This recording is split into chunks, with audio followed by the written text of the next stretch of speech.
A paz do Senhor aos irmãos, sejam todos muito bem-vindos a mais uma videoaula da nossa Escola Bíblica Dominical. Você está no canal EBD, Palavra de Vida para você. Eu sou o professor Edson e hoje nós estaremos estudando a lição de número 9, referente à revista Tempo de Conquistas, Fé e Obediência no livro de Josué. Nós estamos estudando o terceiro trimestre, a revista então que trata ali dos 24 capítulos do livro de Josué. Esta revista é comentada pelo pastor Reinaldo Odilo. Hoje nós estaremos estudando então a lição de número 9, cujo tema é Os Gibeonitas enganam Josué. Nós temos aqui como texto áureo da nossa lição de hoje: portanto, vede prudentemente como andais, não como os nécios, mas como sábios. Esse texto está lá na carta aos Efésios, capítulo de número 5, no versículo de número 15.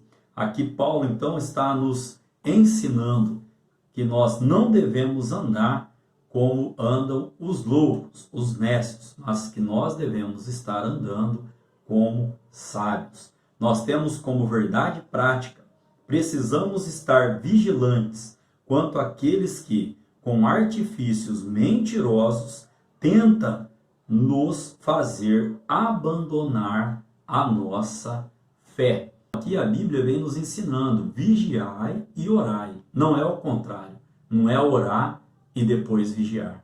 Nós temos que vigiar, nós temos que ser vigilantes e também estarmos em oração. A lição de hoje, irmãos, ela tem como objetivos conhecer os inimigos que se uniram contra o povo de Deus, explicar a astúcia dos gibeonitas e expor como o juízo e a misericórdia de Deus atuaram no episódio dos gibeonitas. Aqui, fazendo um breve comentário, antes de nós adentrarmos a parte introdutória da lição de hoje, quero dizer aos irmãos que esta questão de nós estarmos sempre vigilantes, irmãos, é porque o inimigo ele é astuto.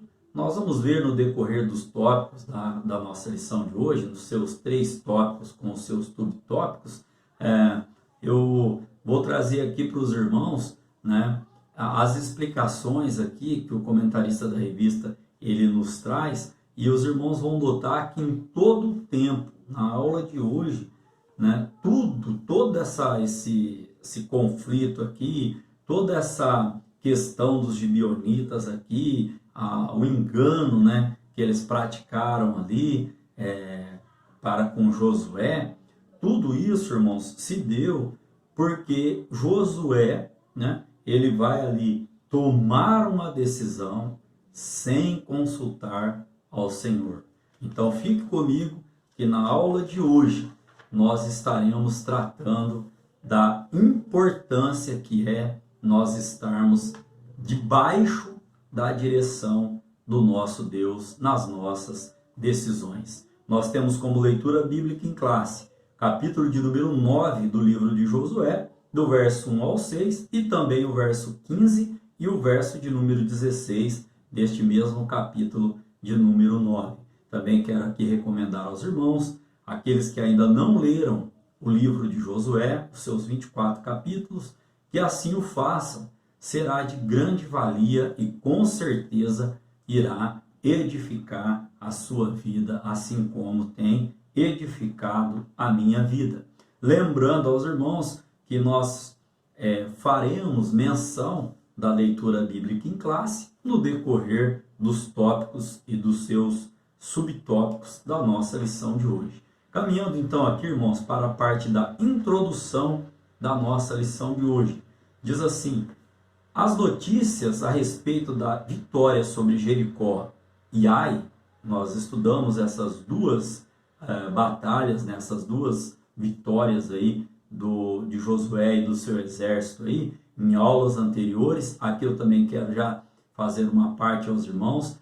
Todas essas aulas, 8 aulas anteriores, bem como as aulas do trimestre passado, estão ali no meu canal, no canal EBD, Palavra de Vida, para você, separadas ali todas, né, em playlist, para ficar mais fácil dos irmãos estarem encontrando essas lições aí anteriores. Então aqui, irmãos, essas notícias se espalharam rapidamente por todas as cidades reino vizinhas, motivo pelo qual os gibeonitas ficaram bastante preocupados. Sabiam que seriam os próximos a serem atacados pelo exército dos israelitas. Então, o medo fez com que os gibeonitas desenvolvessem um plano ardiloso contra o povo de Deus. Aí, o comentarista da revista, ele vem nos dizendo aqui que Josué não consultou ao Senhor antes de fazer uma aliança com os gibeonitas. E 3 dias depois descobriu que havia sido enganado. Este texto está lá em Josué, capítulo 9, no verso de número 14. Nós podemos fazer menção, né, e leitura deste verso, né, lá no livro de Josué, no capítulo de número 9, no versículo de número 14, a palavra do Senhor vem nos dizendo: então os homens de Israel tomaram da provisão deles e não pediram conselho ao Senhor. Né? Nós estaremos fazendo alguns comentários a respeito deste mesmo versículo no decorrer da aula de hoje. Só um comentário aqui já nessa parte introdutória da lição. Todas as nossas decisões, irmãos, nós temos que consultar ao Senhor, porque o Espírito Santo de Deus é quem nos direciona. Amém? Então, irmãos, ainda que falando um pouco sobre essa parte introdutória, irmãos, o engano ocorreu. Nós vamos ver no decorrer da lição por que os gibeonitas, eles ali fizeram esse plano aí ardiloso para estar enganando ali um homem do gabarito, né, um general de guerra, vamos dizer assim, como Josué, e conseguiram enganar a Josué. E eu disse aos irmãos no início da aula que tudo isso ocorreu, verso 14 vem nos dizendo: eles não pediram conselho ao Senhor antes de fazer a aliança ali com os gibeonitas. Amém? Caminhando então aqui, irmãos, para o tópico de número 1, o tema: os inimigos se unem contra Israel. Este tópico tem os seus 3 subtópicos. O primeiro subtópico tem como tema a inveja dos inimigos. E esse texto, né, está lá em Josué, capítulo de número 9, versos 1 e 2. E vem dizendo, né, fazendo menção agora da leitura bíblica: e sucedeu que, ouvindo isso, todos os reis que estavam daquém do Jordão, nas montanhas e nas campinas, e em toda a costa do grande mar, e em frente do Líbano, os heteus, os amorreus, os cananeus, os ferezeus, e os heveus e os jebuseus, se ajuntaram, eles de comum acordo, para pelejarem contra Josué e contra Israel. Aí o autor da revista, ele vem nos dizendo aqui que aqueles povos não eram unidos. Antes, pelo contrário, frequentemente havia guerra entre eles. Por isso, muitas de suas cidades eram verdadeiras fortalezas. Aqui eu quero comentar aos irmãos que esta união aqui dos inimigos se deu pela inveja que eles estavam sentindo do quê? Das conquistas que Deus estava proporcionando ali a Josué e aos israelitas. Aqui, irmãos, só fazendo uma parte sobre a inveja, lá no livro de Provérbios, capítulo de número 14, no verso de número 30.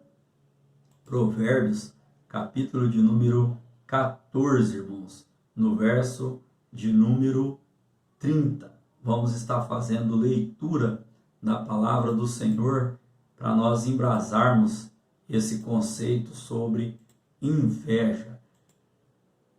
Provérbios, capítulo de número 14, verso de número 30, a palavra do Senhor vem nos dizendo: o sentimento sadio é vida para o corpo, mas a inveja é podridão para os ossos.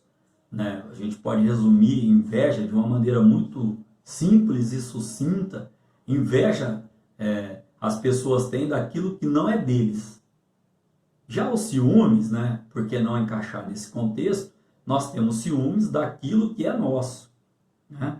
Nós temos ciúmes do que é nosso, desde que sejam ciúmes, irmão, sadio, não um ciúme doentio, que isso aí também é prejudicial.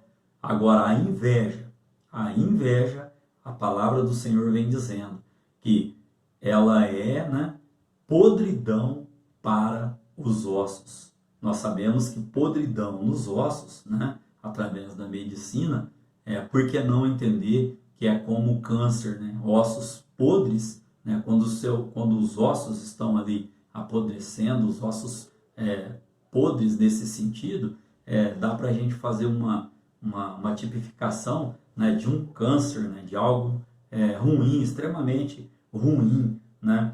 Podemos aqui então fazer até um outro comentário, né, que a Igreja do Senhor igualmente passa pelos mesmos problemas. Né? O inimigo se une para desestabilizar as obras de Deus.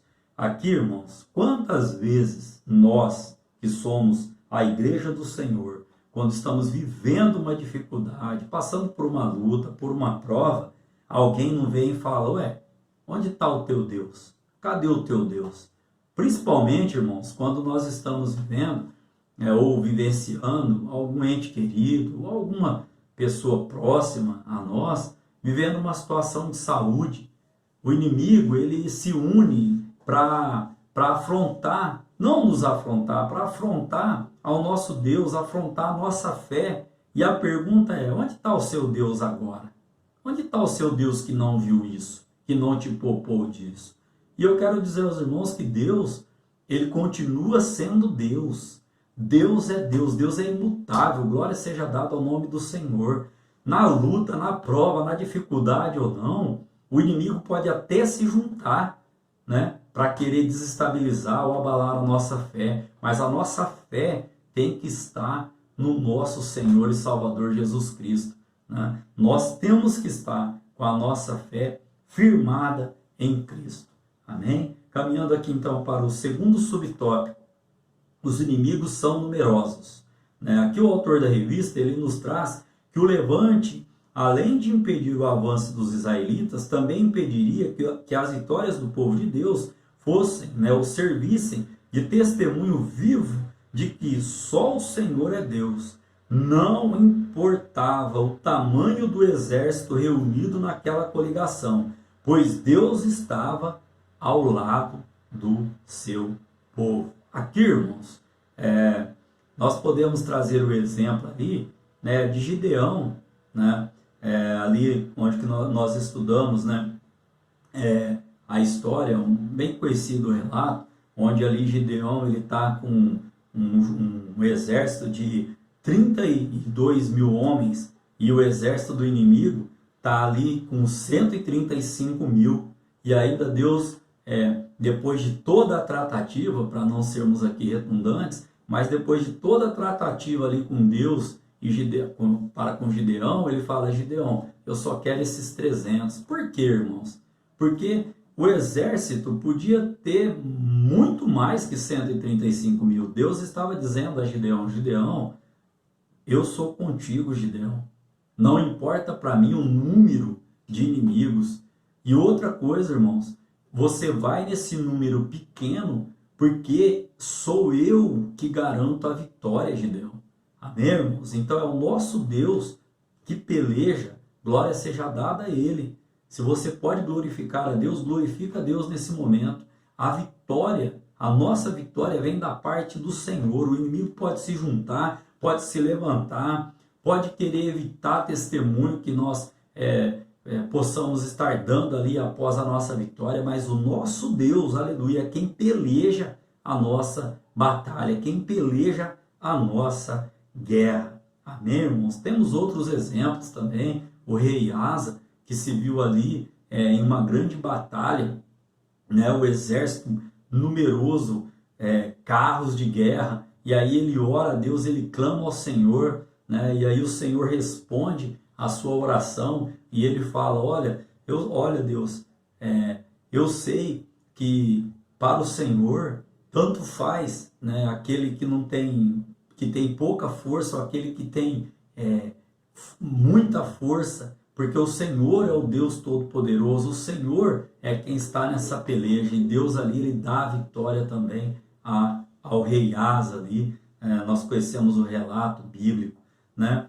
Então, irmãos, aqui nosso Deus é o Deus de vitória, é o nosso Deus que está ao nosso lado nas nossas lutas e nas nossas pelejas.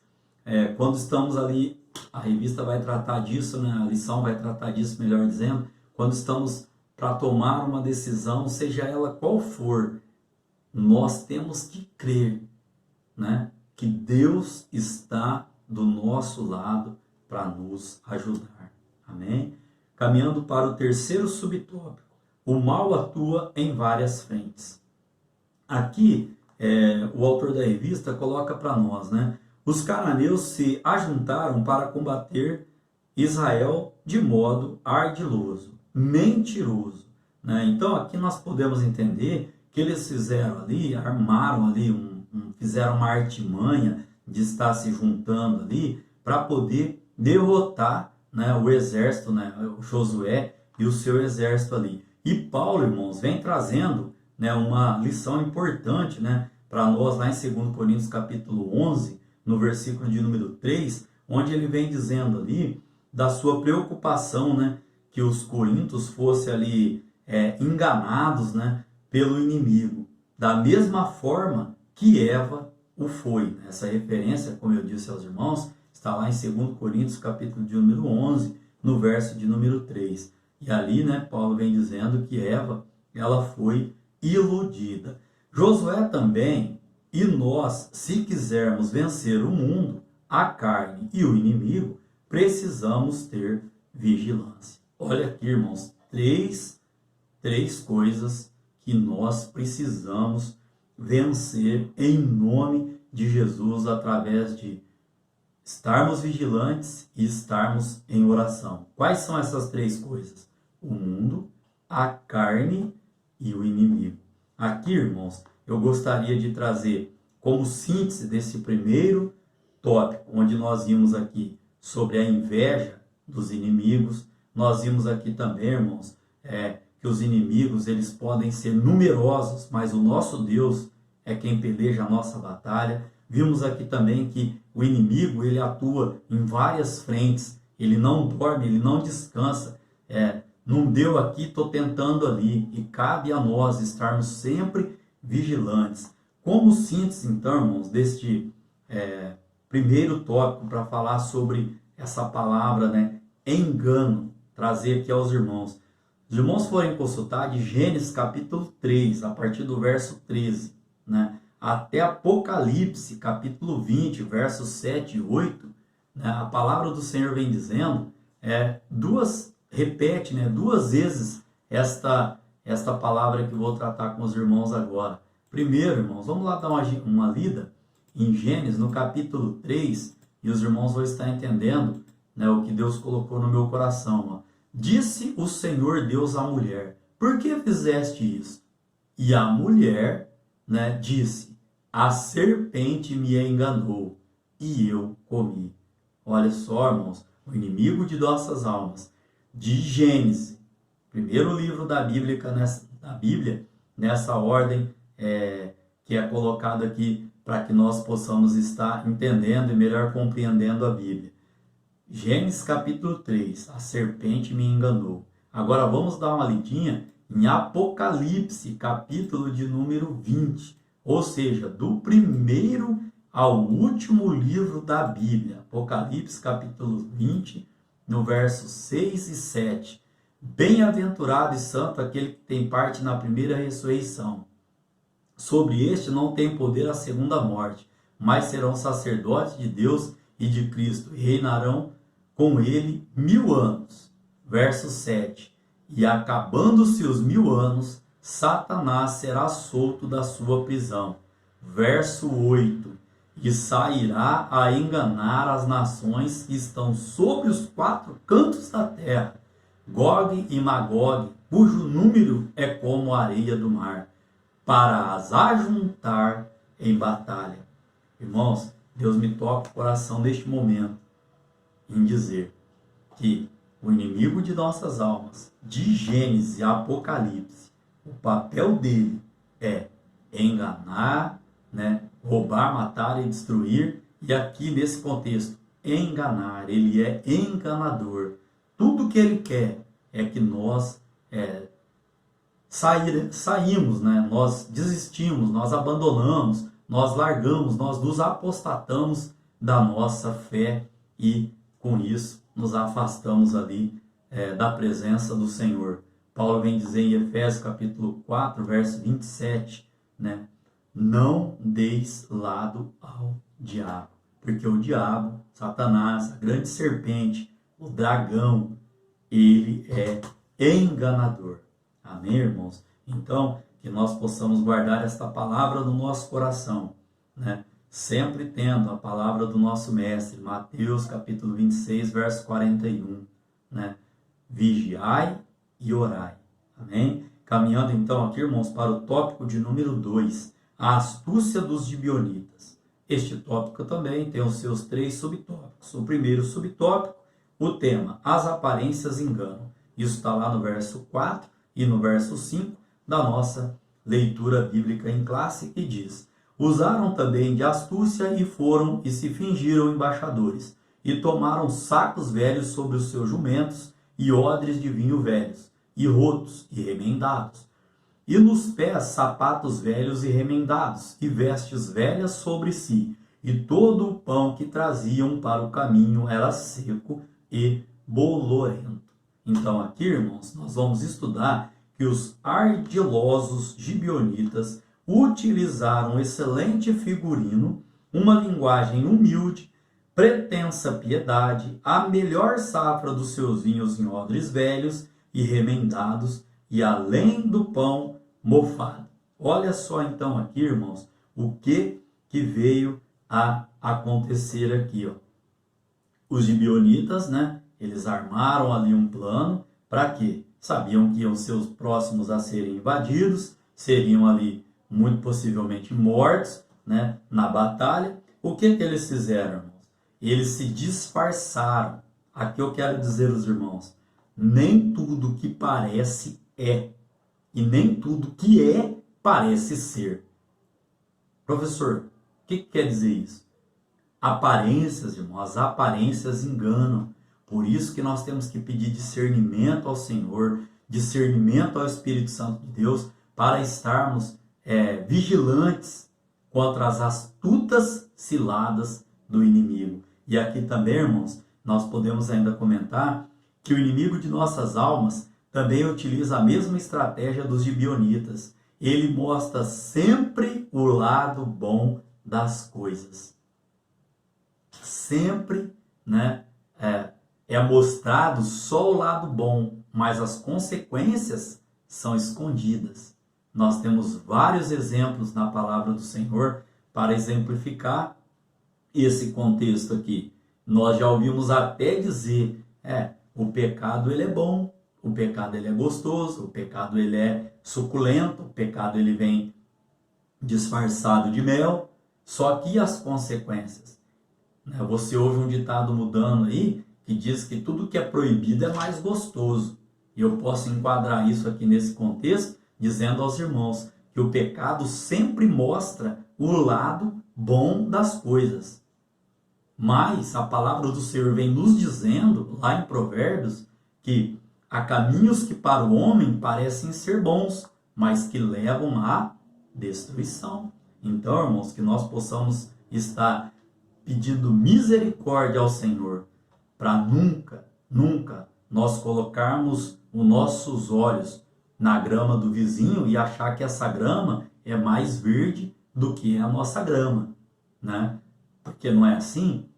Tudo que, falando aqui ainda desse contexto, tudo que o pecado traz é a separação entre Deus e o homem, né?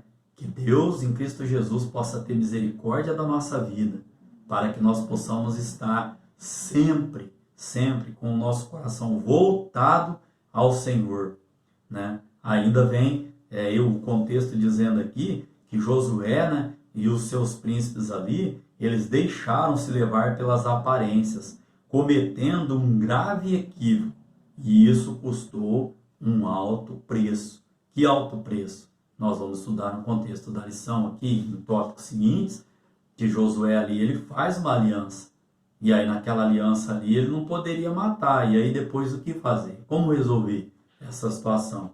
Nós vamos ver no contexto aqui o que aconteceu então. Olha o que diz o segundo subtópico. A armadilha é descoberta. Verso 16 e 17 do capítulo de número 9. 3 dias depois, isso está lá na nossa leitura bíblica em classe.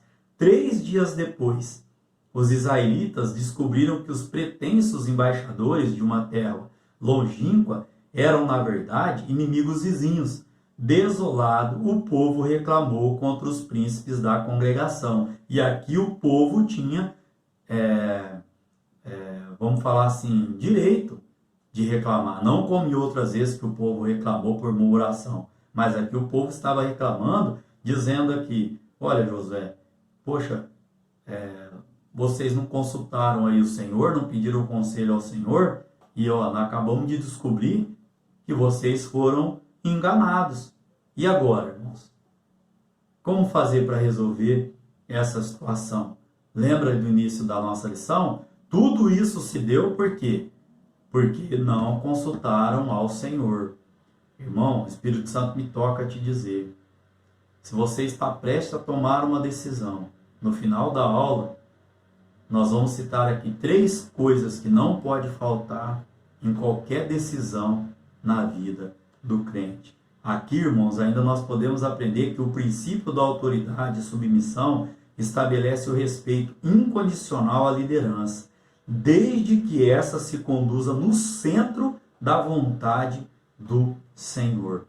Então, aqui, nós podemos entender, irmãos, né, neste subtópico aqui, que o povo reclamou, e dessa vez reclamou com razão, porque não houve a consulta, ao conselho do Senhor a respeito desses gibeonitas que agora se revelaram, como inimigo bem próximo ali do povo. Caminhando para o terceiro subtópico, para nós fazermos a síntese, deste tópico. A manutenção da aliança. Olha só o preço que Josué pagou. Josué e os príncipes da congregação, mesmo diante da ferrenha crítica do povo, não mudaram os termos da convenção de paz. Afinal, é pecado usar o nome do Senhor em vão. Isso, irmãos, nós podemos estar lendo lá em Josué, capítulo de número 9, no verso de número 18. Quero fazer essa leitura com os irmãos, porque não podemos usar o nome do Senhor em vão. Josué, capítulo 9, no verso 18, a palavra do Senhor vem dizendo que olha a aliança que Josué fez. E os filhos de Israel não os feriram, porquanto os príncipes da congregação lhes juraram pelo Senhor, Deus de Israel. Por isso toda a congregação murmurava contra os príncipes.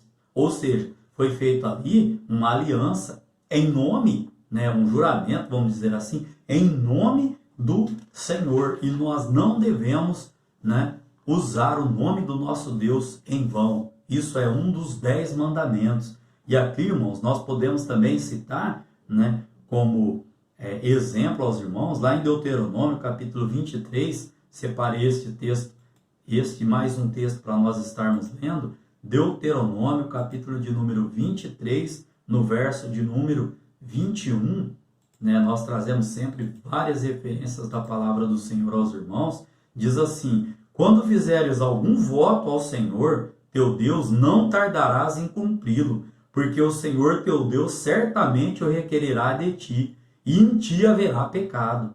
Melhor então, irmãos, é que não faça voto, é que não faça juramento em nome do Senhor. Olha ainda o que diz lá em Eclesiastes, capítulo de número 5, no verso de número...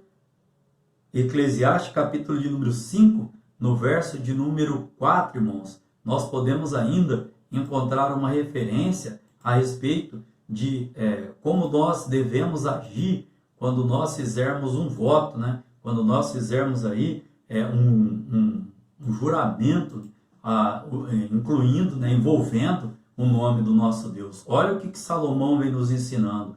Quando a Deus fizerem algum voto, não tardes em cumpri-lo, porque não se agrada de todos. O que votares, pagam.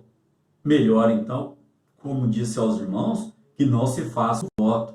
Irmãos, fez um voto, né, usando o nome do Senhor, fez uma aliança. Nesse contexto, irmãos, Josué e os príncipes haviam, né, jurado, haviam ali feito uma aliança de paz, falando, nós não vamos matar vocês.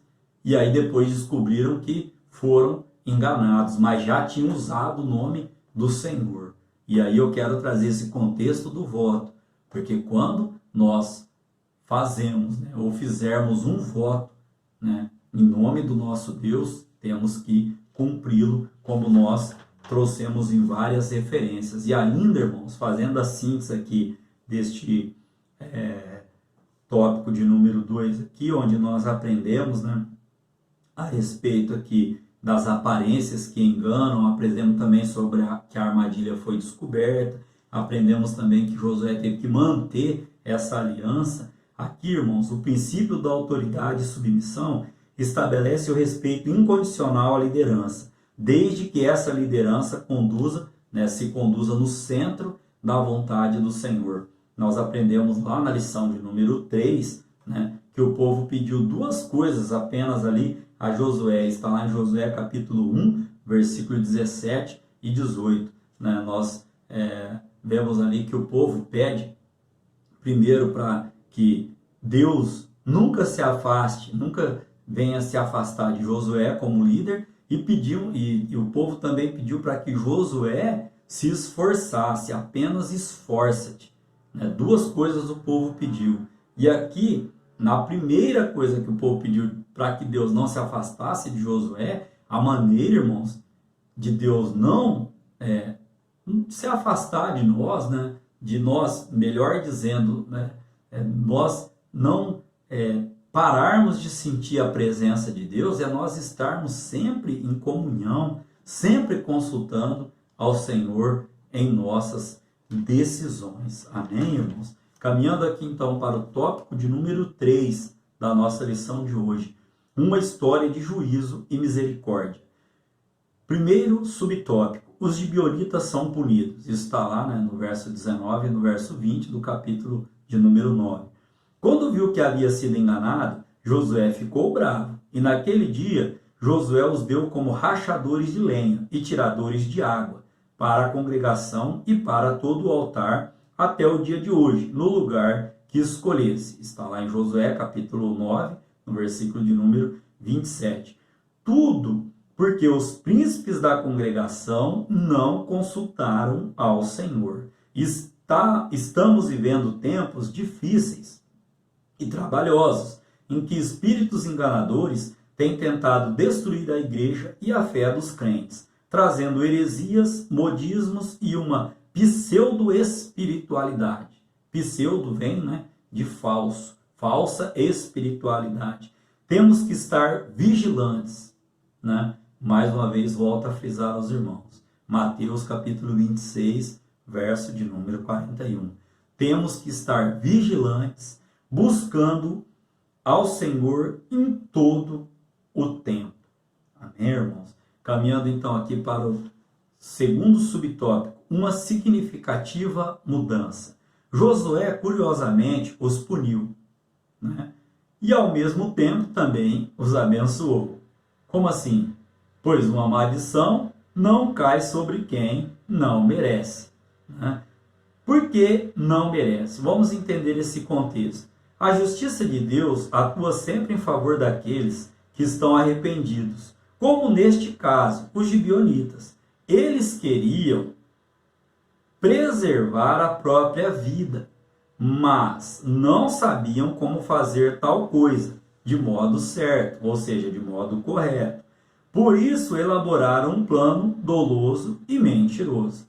Mesmo com o erro, Deus teve misericórdia da vida deles. Eles não foram mortos. Aqui, irmãos, nós podemos ali trazer aos irmãos quem nunca erra, quem nunca errou. Né? Quem nunca errou, quem nunca pecou, que atire a primeira pedra. Né? Nós conhecemos o relato, né, dessa passagem bíblica. E aqui os gibeonitas, podemos entender dessa maneira, eles não queriam morrer. Eles estavam ali preservando com esse plano, apesar de mentiroso, apesar de enganador, eles estavam ali, irmãos, fazendo o quê? Tentando preservar a sua própria vida. E olha como o nosso Deus é um Deus de misericórdia. Deus me toca o coração em dizer a você, eu não sei qual a situação que você está passando neste momento. Eu não sei se você enganou, se você vem enganando. Eu sei de uma coisa, que o nosso Deus, ele é misericordioso, aleluia, para mudar este quadro. Né? Caminhando para o tópico, né, para o subtópico de número 3, bênção no lugar da maldição. Talvez a postura humilde dos gibeonitas tocou o coração do Eterno. E assim, os gibeonitas se transformaram em uma bênção para Israel. Prova disso é que no tempo de Samuel, a Arca do Concerto ficou durante décadas na cidade gibeonita de Kiriat Jearim. Isso está lá em 1 Samuel, capítulo de número 7, verso 1 e 2, e depois 2 Samuel, capítulo 6, no verso de número 3. Aqui então, irmãos, nós aprendemos com tal episódio que a misericórdia divina triunfa sobre o juízo, né? A misericórdia do Senhor triunfa sobre o juízo. Mas de que maneira? Né? Nós podemos aqui até citar aos irmãos, né, Provérbios capítulo 28, no verso de número 13, né? Um texto conhecido que eu gostaria de estar lendo com os irmãos neste momento. Provérbios capítulo de número 28, caminhando para a síntese da nossa aula. Provérbios 28, capítulo de número 13, a palavra do Senhor vem nos dizendo: o que encobre as suas transgressões nunca prosperará, mas o que as confessa e deixa alcançará misericórdia. Glória seja dada ao nome do Senhor. Caminhando para a síntese, então, deste terceiro tópico, onde nós aprendemos que os gibeonitas, eles foram sim punidos, porque eles cometeram ali pecado, um erro, fizeram um plano ardiloso ali para estar enganando Josué. Nós aprendemos também que houve uma significativa mudança, ou seja, né, Josué não os matou ali por causa desse erro. E por quê? Porque eles estavam ali querendo preservar as suas próprias vidas. E nós também vimos que lugar de bênção no lugar de maldição. Como assim? A palavra do Senhor vem nos relatando, né, nas referências citadas aqui, que este povo se tornou bênção para Israel. Né? Nós podemos fazer a verificação disso. Como citei aos irmãos, a Arca da Aliança passou um tempo lá, né, ali na cidade de Kiriat Jearim, como nós citamos na referência bíblica. Caminhando então, irmãos, para a conclusão da nossa aula de hoje. Disse aos irmãos aqui que 3 coisas não podem faltar quando um crente, né, tem que tomar uma decisão na sua vida. Primeira, irmãos, não pode faltar aqui oração. Conselho do Senhor, como disse lá no verso 14 do capítulo 9 de Josué. O crente nunca pode deixar de orar ao Senhor para que o Espírito Santo de Deus venha lhe dar a direção.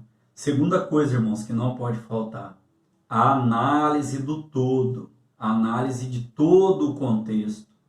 Seja essa decisão no âmbito familiar, seja essa decisão no âmbito espiritual, seja essa decisão no âmbito ali do seu trabalho, seja onde for, em qual ambiente for, ore ao Senhor primeiro, depois analise o todo, analise todo o contexto. Nós não podemos tomar uma decisão permanente por algo passageiro, por uma paixão passageira, e não podemos, tomar uma decisão passageira por algo que será permanente. E a terceira coisa, irmãos, que não pode faltar, paciência. Espera no Senhor. Está orando, espera, Deus vai te dar a resposta. Deus vai usar uma pessoa, Deus vai usar uma situação. Nós temos que estar atentos a ouvir a voz do Senhor, porque a resposta para a nossa oração, com certeza, ela virá da parte do nosso Deus. Só reforçando, oração, análise do todo e paciência. Amém? Esta foi a lição nossa de número 9. Querendo Deus, estaremos aqui para a lição de número 10, que tem como tema as lutas dos hebreus no tempo da conquista. Se está sendo bênção para você essas videoaulas, ore, divulgue, para que novas vidas, para que outras vidas sejam alcançadas pelo Evangelho e pelo poder da palavra do nosso Deus. Amém? Que Deus, então, em Cristo Jesus, possa estar abençoando a sua vida e a vida de todos os seus. Amém.